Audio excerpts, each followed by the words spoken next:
Hey, I'm Melanie. I've got purple hair and a leather jacket.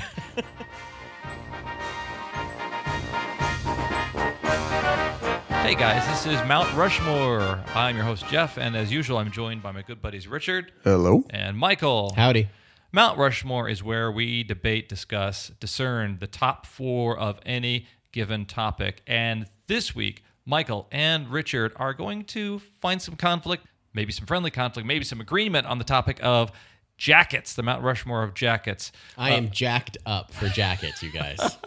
I know we talked about this at the end of last year, but man, I saw this category and I was like, why are you jacked about jackets? I don't know. I think this was, I think like I said in our season Year-end ender, wrap-up. was that I love the ones that can go anywhere. Like when we did horses. Who knows what the hell we're going to talk about with horses? But with jackets, I feel like the same sort of vibe, and the same sort of like. There's a real air of anticipation in the room. Yeah, I like. Also, somebody may have farted, as judged by the candles that Jeff surreptitiously placed by me. I noticed. I like the generic categories, and I like the ultra specific, and I think this can go anywhere. All right, so since you seem so enthused, Richard, you go first. Wait a second, what? Classic Jeff maneuver. Bait and switcheroo. All right. Richard, did you get specific? Did you get general? I went general because it just said jackets. So that's how I'm approaching it. Oh, so you could have been yellow jackets or it's like potato jacket. I thought about book jackets. Book jackets almost made the list, actually. What was your first inspiration? First one is the leather jacket, the black motorcycle leather jacket. Leather. So think the Fonz.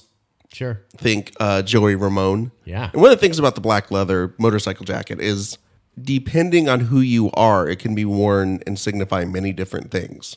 You know, you could be an actual motorcycle rider. You could be the guy who puts like the Sons of Anarchy patches on there. Yeah. You could be the punk rock guy with the pins and the safety pins and everything through it. It could be a metal guy. It's a template for your personality. Yeah, it really is. I'm the quirky sidekick on a Disney Channel show. That's true. Yeah.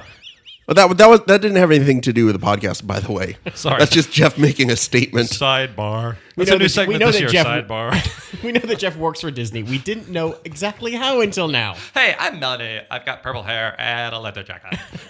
Yeah, it is certainly a pop culture signifier of that. It's like it's the guy who's kind of a rebel. Yeah. You can see Jeff in doing like the Disney interstitials, like drawing out the mouse ears every now and then. Sketching it out.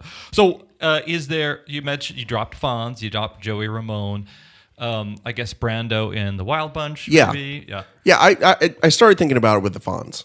Which, Okay. of course, the jacket actually wound up in the Smithsonian for a while. Yeah. Well, okay, this will lead into mine because the number one on my list, or at least under the category of TV, is Fonzie's leather jacket. Okay, well, then we can kind of get into this a little bit. Sure. So all of, like, you mentioned Brando, like the tough guy, or I'm trying to think of. kind of the rebel, like the one without a cause, perhaps. With or without a cause. Right. I'm not sure which And one. it definitely became a prototypical thing. So if they ever did like the Lords of Flatbush, they had leather jackets. The Shauna Not, well, I think they had satin jackets. Well, Danny Zuko from Zuko. Grease.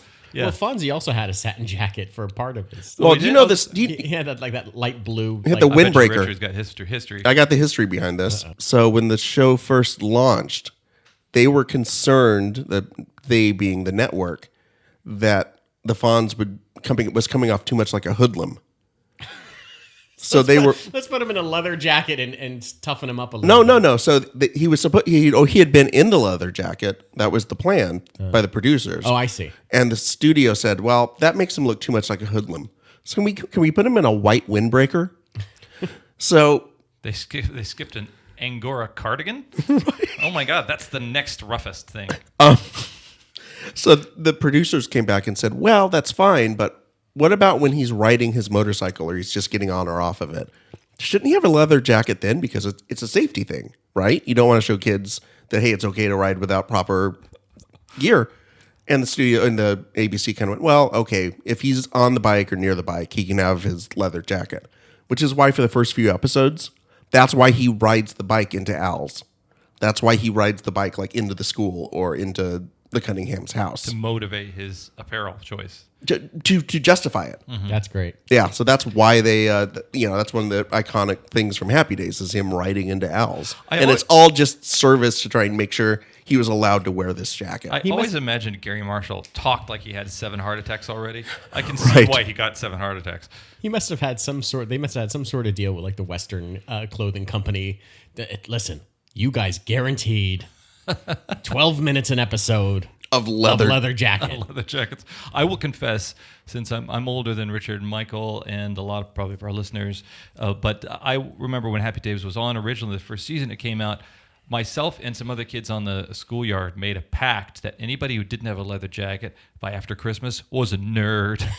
And so my parents awarded me some Shaft calf-length Naugahyde brown jacket that they convinced me was a Fonzie jacket. And I showed up on the playground fully convinced that I had box check, a leather jacket, and was now not going to be a nerd. Guess who was branded a nerd? Did they tell you to sit on it? It looked like part of the mod squad, or actually probably somebody's accountant. Or a narc? A narc. Did you sit there and go, hey? And they said, nay. Nay. Nay, Potsy. I think I chose this specifically because of how just singularly iconic it is as a jacket. It's instantly identifiable as something for him and as like a character trait, or eventually it turned into, I guess, as you said. I chose it because it was in the Smithsonian, although later it was replaced by a poster of Farrah Fawcett, so maybe not so much. It is funny, anything that can make a middle-aged Jewish guy seem like a tough high school kid. Well, that's a good jacket. And I like it because it's this utilitarian thing. Like, leather jackets are there because if you ride a motorcycle and you fall, you don't want to fuck up your body. Mm-hmm. And now it's become no longer this utilitarian thing. It's this thing that's a fashion statement. It's a cultural signifier that, hey, you're edgy, you're rebellious, you're, whatever. Wardrobe is code, and that's code for badass. Okay, so we've got leather jackets and Fonzie's example. They're in. Michael, what's yours? Mine's under the category of music, and it's Michael Jackson's red leather jacket. Oh, cool. From Beat It. All right. Now, MJ, as I like to call him, your friends, he could have had his own just Mount Rushmore of Michael Jackson's jackets, whether it was like the black and red leather jacket from Thriller, or whether it was kind of the more, I guess Hitlerian? The Third Reichian? Yeah, his kind of Gestapo look, which, What's the difference between the Thriller one and the Beat It one? Is there a difference? The Beat It jacket, I'm going to show you a picture, is this red looking dude that had like, the zippers. They all have zippers, but it had kind of like studs near the top. The Thriller jacket was a V looking number, which kind of looks like something from the movie. The movie V and TV series V. Yeah. Gosh, it does. Yeah. And definitely, I feel like Eddie Murphy ripped that off on Raw. Raw. Yeah. Or the first. Was Raw the first one? Yeah. No, and you're also that kind of look was featured in Beverly Hills Cop. He's kind of walking down the street, and then there's a couple that's in like matching but opposing colors, red and black leather, full jumpsuit leather jackets. Delirious, I think, right? Yeah, and he kind of laughs at Delirious? them. Okay. Yeah, he laughs at him and kind of looks back, and it's like, oh, okay. And then Michael Jackson also had his bad look. Oh yeah, where he black leather all jacket. black. Yeah, had to look tough. So do you think Joseph Jackson? Joseph Jacket. Well, he should be Michael Jacket because he should be so Michael good. Exactly. Michael, leaving the house? Yeah. You wearing a jacket? No, I don't like jackets. Always wear a jacket. Okay. Jermaine's wearing a jacket. I think out of all of his jackets, this is the one that I chose to represent him because it was probably the first most iconic look for Michael Jackson as a pop star. He wore it for, like I said, for the Beat It music video. And then he also wore it for like the accompanying Victory tour. Yeah. And he later went on to kind of rebrand himself and re-image himself over and over, but it stayed to that same, I need to create an iconic look that people will identify with me. And it kind of started with that red jacket and light blue shirt. And, it's hard to think of Michael Jackson not wearing that. Like he has like those other kind of weird phases, but none of them feature like he had the black and white phase where he was wearing like the wrist guard. Yeah. And he was wearing like a white shirt, but like no one thinks about that. They think of him dudded out and studded out in some awesome accoutrement. You know, one thing Michael Jackson also did consider is with the glove and some of the things, what outfit look good when you're dancing, and Yeah. what kind of story you can tell, flipping a jacket around, opening up the opening of it. It's weird. It's weird to think about it, and like he probably learned a lot from just like you hate to like magicians or something. You know, if you have a studded, a flashy glove, you can distract the audience to one way while you're trying to dance another way, and like things probably catch your eye, like you said. Yeah, it accents you. I imagine too. He's such a kind of a slight of build that it made him a little bit look foreboding. Also, shoulder pads were big then too. A jacket can hide copious shoulder pads in that sucker. You can hide 2 or 3 shoulder pads inside that one jacket. That's Just right. stack them like Legos or something. So Michael Jackson's red leather jacket, circa beat it. Yeah, should have gone with Thriller, you moron. Ooh, challenge. So what's your choice? So second choice is the denim jacket, Okay. which I like because it's kind of just, I don't think there's a jacket that has gone more in and out of fashion It's so than sexy the when you say denim that. jacket in and out. Jay Leno would argue that it's always been in Well, yeah. With him, it's the denim jacket, it's the denim shirt, denim socks. denim socks, denim shoes, denim Canadian car. tuxedo. Denim car. Do He you think- must have a denim car cover for all of his ancient vehicles. Well, you got to get the car out of it. Anything with it. Hold on, I'm going to put on a condom. Is that denim? Of course it's denim. Well, it's ribbed for your protection, Do you think the denim jacket is a subcategory of the leather jacket? Or somehow pejorative to it? No, because I think it doesn't signify the same exact thing. Okay. I think it signifies something. Leather pants aren't pejorative to denim pants or vice versa. Right, There's no analog between those two. And when I have my assless denim chaps, totally different than the assless leather ones. Sorry, maybe the denim jacket is like the pre-leather jacket. Maybe like, listen, It's the starter one. I got to go through my denim phase, and I got to cut off the arms, and I got to put my patches on there, and my anarchy symbol on there, and then put the buttons on it. Once I become like the cool indie kid, and then you get to the point where you're like, well, and then you're like, I'm riding around my moped, and you're like, I need to graduate to a motorcycle. I know there were times when wearing a denim jacket, like right now, a denim jacket doesn't seem very fashionable. But go back, 10 years ago when like the Strokes, I had a denim jacket. I had a denim jacket. I rocked that look, yeah. 100%. I had that. But it was like the vintage leather jacket. Then you go back, I don't remember denim jackets in the 90s, but I remember them in the 80s. Like that was all the rage. Well, they were giant in the 90s. I mean, everything was giant. Yeah, but Everything was giant. I wouldn't even call those jackets so much as I would call them denim parachutes that happen to have armholes. I had the growing up somewhere where it was colder than here at least. I had like the denim jacket that had the wool inside. Okay. That's a hip look. But it's sort of like it's like this weird regressive sort of thing. Like in the 60s, it was like it wasn't the coolest kids. It was kind of the burnt out hippies. And then it's just sort of this weird thing where it just sort of I wonder when it lost. popular, not popular, popular, not popular. And it just kind of just goes. I don't know why. I mean, When I see an army jacket, I no longer think of it as its relationship to the military. It's been so removed from it, or like an olive drab jacket. you now think of just that person is probably going to shoot up the school.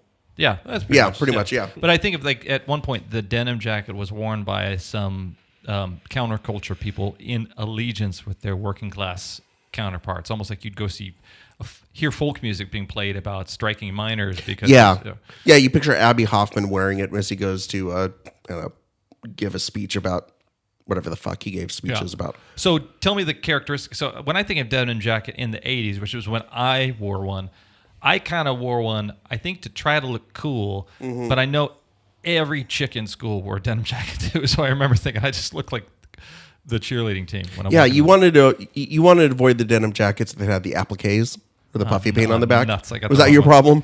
Bedazzling can be cool, right? Well, I think Michael Jackson proved that. Yeah, exactly. Very true. So I think in the 80s, help me out, guys. That was kind of, you really wanted more of like a fresh, like clean looking leather jacket, It was right? stone Denim. It was I keep saying leather, don't I? Yeah, It's unbelievable. it was a stone washed or not acid. Like Oh, you had a acid lot of that wash. acid wash That stuff, shit. yeah. Especially by college, it was washed the hell out. And then like early 2000s, that was all like a revival, vintage, retro thing. So Yeah, definitely. you kind of wanted one that's kind of beat up, look like you hadn't washed it in a few weeks. Yeah. And I went to Prague in 2008, and it was all over. It just kind of got rebarfed into Europe. oh, wow. Yeah.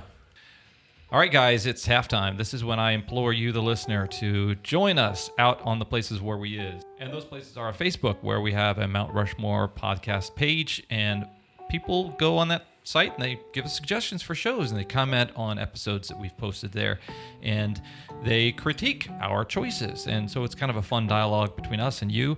And a dialogue also occurs when you go to the iTunes page and you leave reviews. We'd love to hear specifically your opinions on episodes, or in general your opinion on the podcast.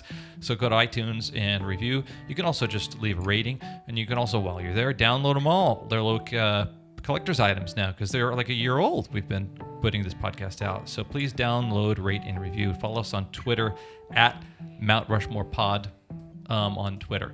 So we'd love to see you on all those platforms, and Instagram too. So we are back, and Michael is going to regale us with his next choice. Mine is under the category of film, and this is The Bride, a.k.a. Beatrice Kiddo's yellow leather jacket from Kill Bill Volume 1. Wow, specific. This is the one, I chose it. This is the one that she wore when she battles Orenishi, Gogo Yubari, and the Crazy 88s at the House of Blue Leaves in like the most violent, wonderful, incredible scene from that movie. And one of the most amazing things I think I've ever seen on screen. I don't like the movie. Oh, I got to say, I really didn't like it. In fact, Sarah got mad at me when we watched it in the theater because I was laughing so much at certain points. Because the points that I thought were supposed to be funny, that I thought were clearly like, this is supposed to be fun. There's no way you can take seriously somebody's head getting like sliced open. but did you approve of the jacket? Jacket's awesome. Okay. Oh, Jacket's great. I chose I chose it because of its iconography. I think it so fits the character, and it also has that great callback to Bruce Lee in Game of Death, where he wore like a full black and yellow jumpsuit. He does that a lot in his movies. Well, at least in these couple of movies, Kill Bill Volume 1 and Volume 2, where he's just referring back to old samurai films. And as a big film student, I guess you can get if you've made one very successful movie, you can get away with just copying stuff from other movies and calling it an homage. Otherwise known as Wes Anderson's career. That's right. Yeah, it seems like there is that spate of filmmakers who didn't live lives, they lived films, and they regurgitate them. But those films are their crayons, and they tell a new story with them.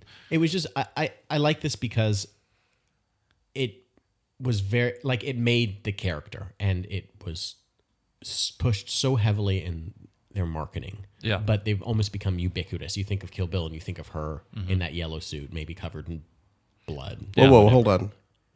Was it a jacket or a suit? There was a jacket. It's a two-piece. It is. Okay. It's a a motorcycle. motorcycle jacket, and there's like a matching motorcycle pant, leather motorcycle pant. I think that kind of...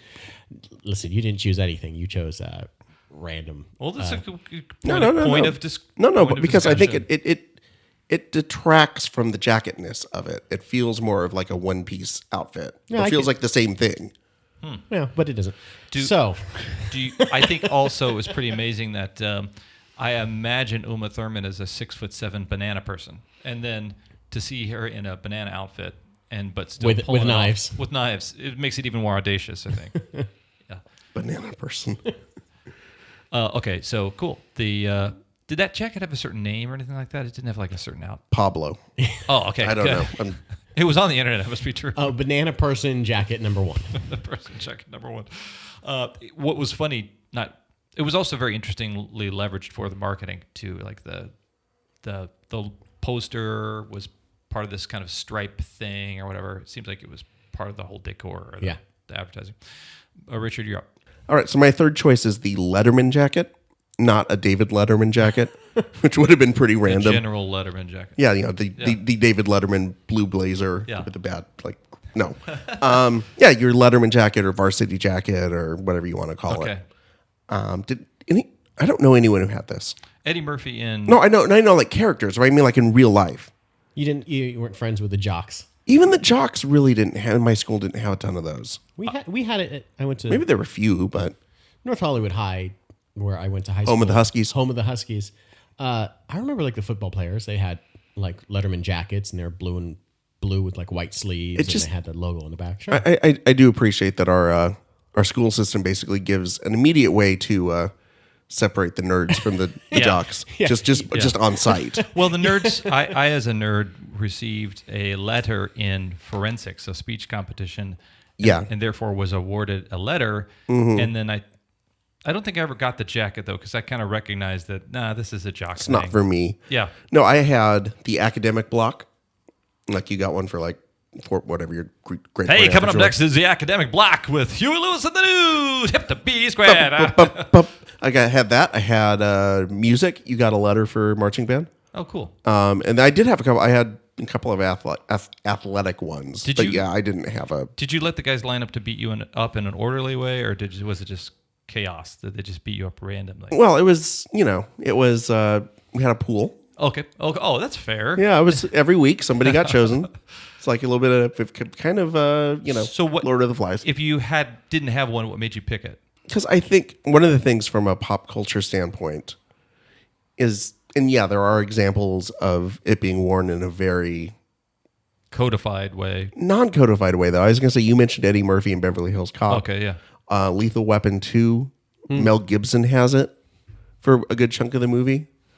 But more than anything else, it is an automatic signal, especially if it's somebody actually in high school. You're dealing with a jock, probably the villain. Yeah. Right? I mean, and it may turn out that he's not actually a bad guy. Like, you see that a lot. Like Freddie Prinze in... She's all that? She's all that, yeah. Okay. He's got the Letterman jacket there.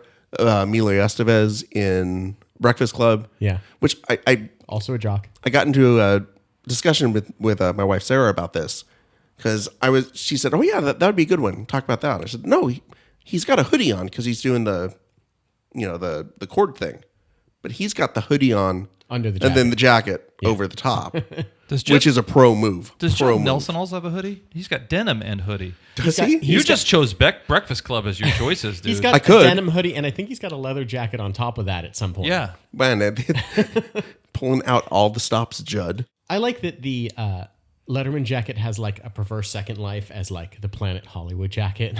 Oh yeah. Or like the Hard Rock Cafe jacket. Or if you're going to go super deep, the Looney Tunes jacket with Taz on the back. Oh yeah. How at some point, like they took the Letterman jacket, still kept like the leather sleeves, basically the exact same design. We're like, let's market all of our crap on it and try to sell it for $200 to also producers and... Yeah, it's also a very good like crew gift for like if you wrapped up work on a mediocre movie. Yeah, we did. We worked for a comedy theater, and whenever you opened a show, and you became a member of like the A team or whatever, they'd give you this jacket. And I lived in Minnesota, and it was so freaking hot in this jacket. like this is too warm. This is too comfortable. Also, the Letterman jacket, a good signifier of a character who's gotten a little too big for his britches, like Teen Wolf. Okay. When he starts wearing the Letterman jacket, that's when you know there's some problems there. Yeah. I believe, again, Emilio Estevez, obviously Letterman jacket enthusiast, and the Mighty Ducks has the Letterman jacket on. Letterman jacket. Yeah.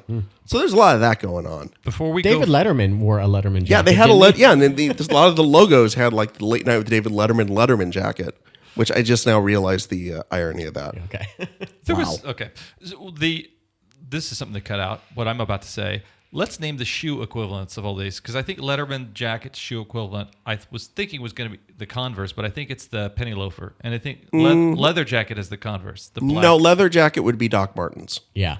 You don't think it's the same thing with Joey Ramone? He's not rocking Doc Martens. He's rocking black Converse. Well, he might have been, but I think... Might have been. His whole career he wore black Converse. Shut up. So I think... Yeah, but the black leather jacket is also such a punk rock signifier, and I just think of that as Doc Martens. I don't know. See, I think the black leather jacket is the most expensive thing a punk rocker owns, and they can't afford the Doc Martens. Oh, you steal them. Point well made. All right, so Michael, what do you got? Well, my final jacket is I had to think of something that was. I couldn't find the answer to the question.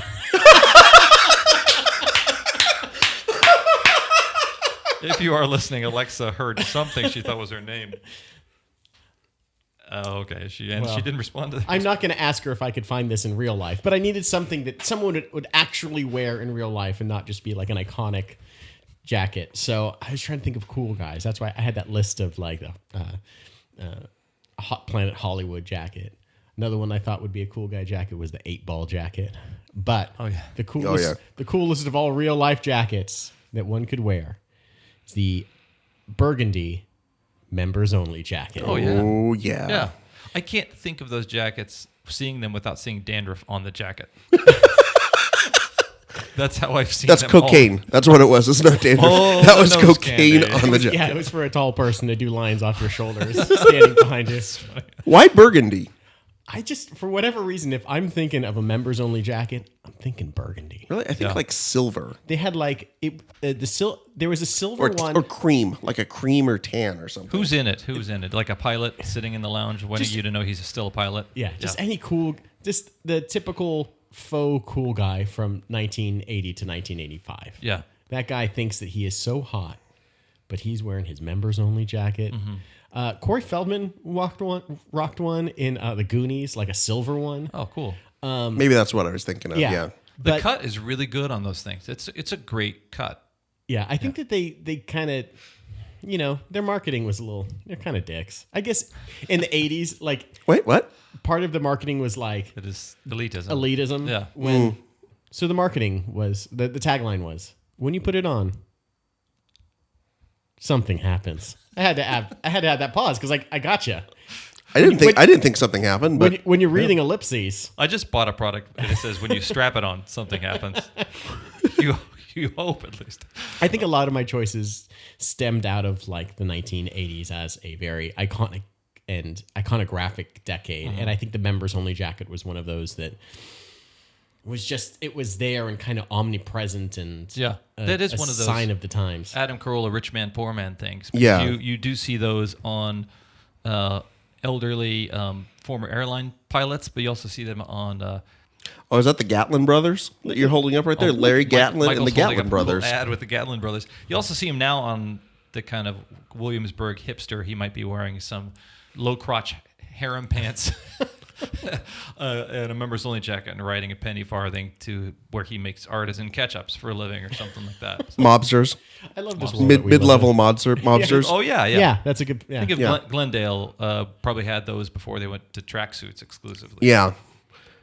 I love that. I do really like this pick. It's like you said, it is the height of 80s There you cheesiness. go. There you go. Burgundy. I get that guy's Nailed got a it. little bit of a punch, and I appreciate that. Because there was that sort of. Would you say that's in the same world as like the Le Tigre shirts and like the those like branded like the first time they had like the polo shirts and stuff that were like Oh, sure. Like, who's that crocodile guy?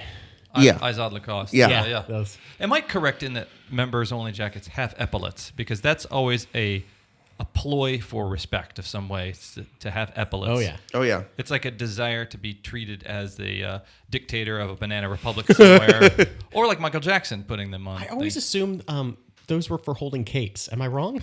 Yeah, you're wrong. Okay. Therefore, You couldn't just tie capes under there and like. they're originally for the military or actually auto racers have them on their suits too. That if you need to get pulled up really quickly, like out of something, Oh, I thought they were. you can just get pulled up. I thought they were for gloves. Because I could see how they would just rip right off, wouldn't they? Well, Pulled it 'em made sturdy enough. I mean, we're talking a members only jacket here. This isn't your Ross bullshit over here. Let's mark down an idea that we can capitalize on, which is capes for epilepts. Not epileptics. Not epileptics. Okay, I might have got that wrong a little bit. Oh, also, the members only jacket had that sweet like It had the the collar. neck collar neck like a When you got it- strap thing. Yeah, you got to tuck in. It's a good freaking jacket. Yeah, it's the windbreaker of record. Yeah. All right, Richard, what's your final choice? It is the starter jacket. Whoa, okay.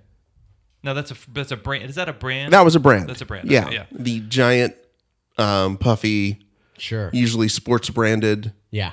jackets that were especially prevalent in the 1990s. Yeah. You were the shit if you had a starter jacket. When I was growing up. If you were walking around Fresno with a 49ers starter jacket, you were Yeah, you were nailing it. was always amazing to me that like I had friends who switched allegiances on teams because the starter jacket for one team was cooler than the next starter jacket. Because the funny thing is it really sort of coincided with the sports logo era of lots of teals and purples and super bright, obnoxious colors. So you take that and then you add that to like I said, a giant like nylon jacket. You got gold. That's what you got. What was Starter's, and this is kind of ironic, what was the end of Starter? Because it seems like maybe Beanie Babies and Starters kind of rose and fell at the same time. It was the... it was Beanie Babies wearing a starter jacket. Oh, the double whammy. Yeah. Again. And I just bought a boat named Happy Retirement. It was the baseball strike in 1995. Baseball went away for like a year, and so they weren't selling the baseball jackets anymore. No one wanted to buy them. Well, I think of them as NFL. No, I think of them as... Those full-length ones? I think of them as basketball first, actually.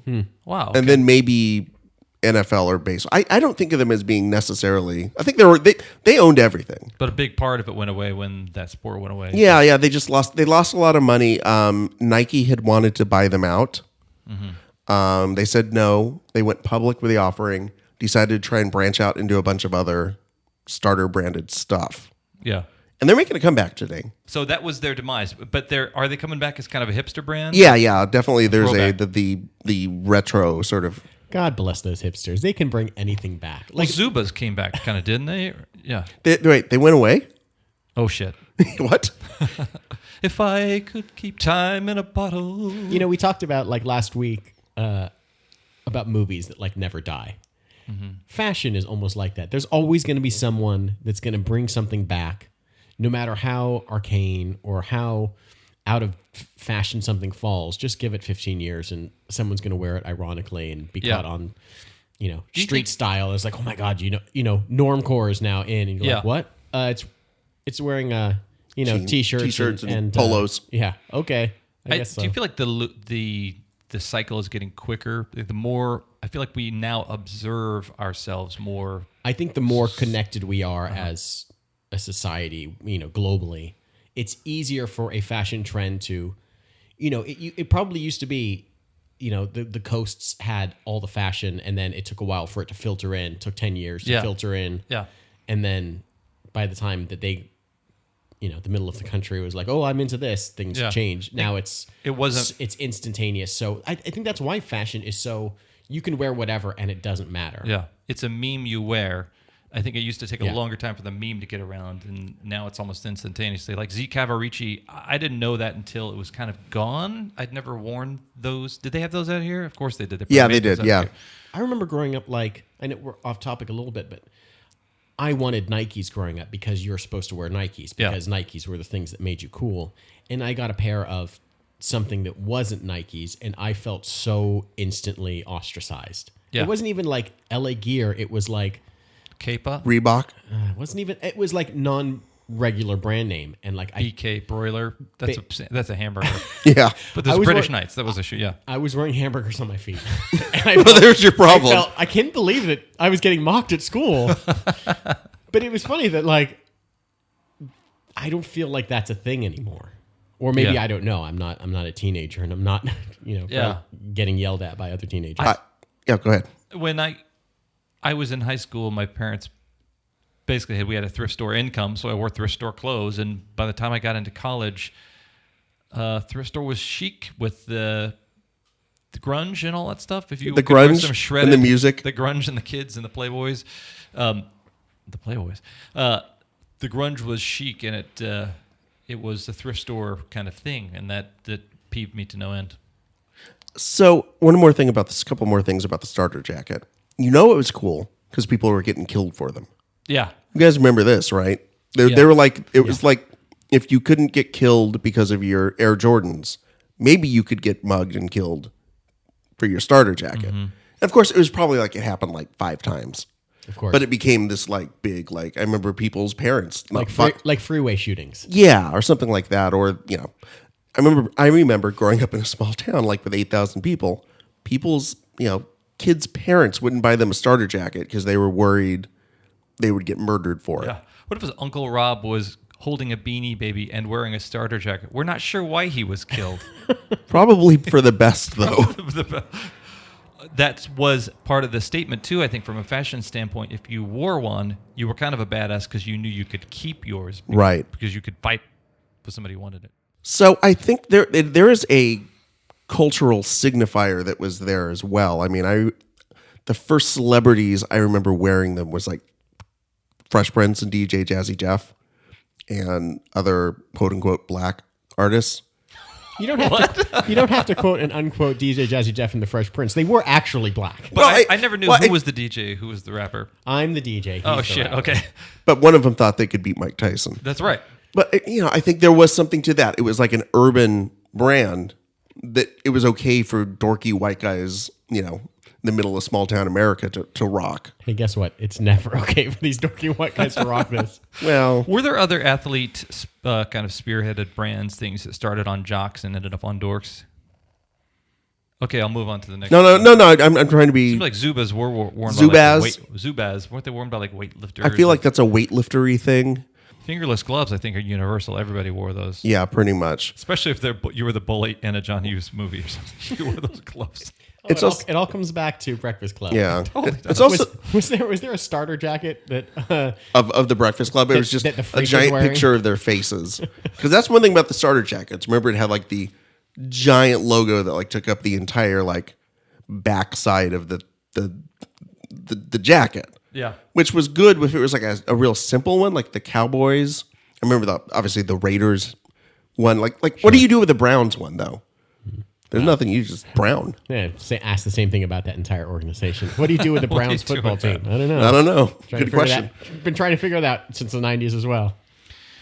Okay, guys, thanks for putting your choices out there. This is the moment in the podcast that I list my choice, and my choice really kind of fell kind of in between some of the other choices, and that was a specific jacket on a specific person at a specific movie, and that was the windbreaker on James Dean in Rebel Without a Cause. As a kid, I spent most of my teen years posing in corners, leaning against a wall with an imaginary cigarette held in between my index finger and forefinger, and squinting as if I had something in my eye.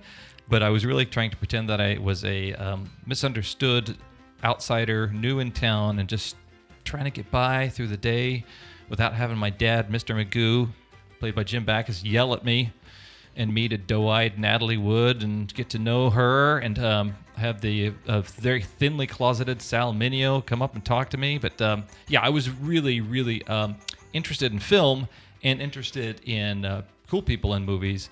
And I think that James Dean Red Windbreaker, which was, I think, made expressly for him, although story is that he grabbed it from like a Red Cross worker and decided he wanted to wear that. Wait a second. So there's like a Red Cross emergency, and he said, "Can I help? Oh, wait. Can I have that jacket?" Somebody working on the film set, okay. as kind of a essentially an on-set medic. Because that'd make him even more of a badass if he just went to like a tornado. He was at a tornado or something and just grabbed a windbreaker from somebody. and they're shivering and cold. On the cartoon Futurama, they co-opted that look specifically for Philip J. Fry. Is that really? As like an outsider, Yeah. as a guy in the future, but That's he's got a cool. red jacket, the white shirt, and the blue jeans, and the Didn't know that. pompadour haircut or whatever. That's based awesome. Specifically on That on iconic wardrobe. And I think what reading that the director didn't kind of, so that thing about James Dean grabbing the jacket turned out to be apocryphal because it was designed very specifically by Nicholas Ray to brand him as an outsider, somebody who also is somebody who's got a kind of a limited time on this planet. So I thought that was really neat, especially in the aspect that Rebel Without a Cause was really kind of a B movie. It was just kind of a juvenile delinquent movie. There were hundreds before it. There were hundreds after it. Although when James Dean's star had started to rise, it was kind of elevated above that. But, all the jackets they were talking about on the show had a lot of swagger to them, had a lot of, they imbue the wearer with a lot more machismo, a lot more mystery than perhaps they've earned. If you're an outsider, you walk into town like the Wild One, the jacket kind of pumps you up and makes you swagger a little bit more. And for me, that was the one, as a kid in Kansas who was desperate to to develop a personality of any kind. You just wanted to appropriate it from James Dean via his jacket. Because he's dead. He's not going to use it. So, yeah, to your point, none of us chose like a tweed jacket or something like really dorky. Yeah, I was Or gonna a smoking jacket. I was gonna go with just like a nice, Blazer. corduroy. I was thinking Just like of a nice, medium gauge Maybe corduroy maybe jacket. with some patches on the elbows to signify that you're some sort of like professor or Camel dean of a colored. high school. Yeah. Camel colored. Do any of you consider like a smoke? Like I was thinking of Rick from Casablanca, that white coat that he wears. It seems so. Sure. What's the difference between a coat and a jacket? A jacket is shorter, right? I think a coat is like a suit coat, so it's part of a suit. And a Well, jacket but like a is, fur coat's a coat. I think it's just length. Somebody help me out here. Well, it wasn't Joseph's amazing Technicolor dream jacket. I wouldn't have seen that. zing in your face. Once again, I Michael don't even pulls know- out a musical. Yeah, should have known Michael would come back at me with musical theater. I should have gone with potato jackets. Potato jackets. Nuts. Okay, well, you know what's interesting is in the last few seconds of our podcast, we've demonstrated that we don't even know what jackets are. What makes a jacket? What unmakes Good night, a jacket? everybody. Good night, everybody. Does anybody really know what time it is? Well, I do. Jacket time. It's jacket time. Michael Jacket singing jacket time. So it's time for me actually to determine what goes up on the Mount Rushmore. Here's the granite sound effect. Was it made of granite? Mount Rushmore? It's made out of hard cheese, like a nice. Never mind. Camembert. Okay. Yeah. So, and here's what I got. So I really appreciate Richard's actually a very kind of broad examination of this, but in a lot of cases, I think I might have gone with Michael's more specific. So each guy gets a point. Why? Because Fonzie, that's the most iconic jacket. Got to be the last 50 years. So a point for each of those guys. But then I got to give one to Michael for the iconography represented by the bride in Kill Bill Volumes 1 and 2, and how unique that jacket was because it tied in not just it's not just the character for a performer, but it also tied in film reference in that it was similar to the jumpsuit that Bruce Lee wore in another film, and it was also part of the marketing. It became the iconography that walked with this movie throughout its entire existence. And it was also fitting for Banana Woman. It's a 6'4" banana woman, Uma Thurman. Michael Jackson, just in general, Michael Jacket. Michael's evocation of the King of Pop and the King of Jackets, if you ask me. The Beatles would like to have a word with you about that. That's King of Rock. Oh, Elvis is King of Rock. No, Run DMC's are the Kings of Rock. Oh, that's right. But the Beatles had a good jacket run. They had a good jacket. Why as Americans are we still embracing royalty? I don't get it. We can never get away. Ultimately we want to be ruled by a higher power. We do. That is Such as Prince. yeah. And so, but also this is such a compelling jacket, and I think Richard even got on top of this one too. So rounding out the end is members only. So I can't argue with that. No, Richard, I was not a member. Apparently, well, if you would, something would have changed. What does something change? any jacket that would have me, I don't want to be a member of. Is that the Groucho Marx line? Groucho quoting Freud or something like that. So Michael is the winner this week. Here's the music. We picked up +2 for the season. +2. Wow. So congratulations to Michael. But I kind of like this format where we're kind of picking out points. Yeah. So It seems like it's an easy way to get rid of all the crappy ideas that both of us have come up with. And not have to acknowledge them. Yeah.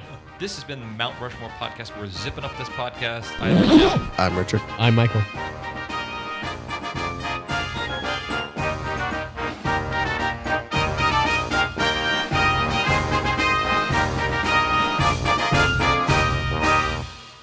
You wearing a jacket? No, I don't like jackets. Always wear a jacket.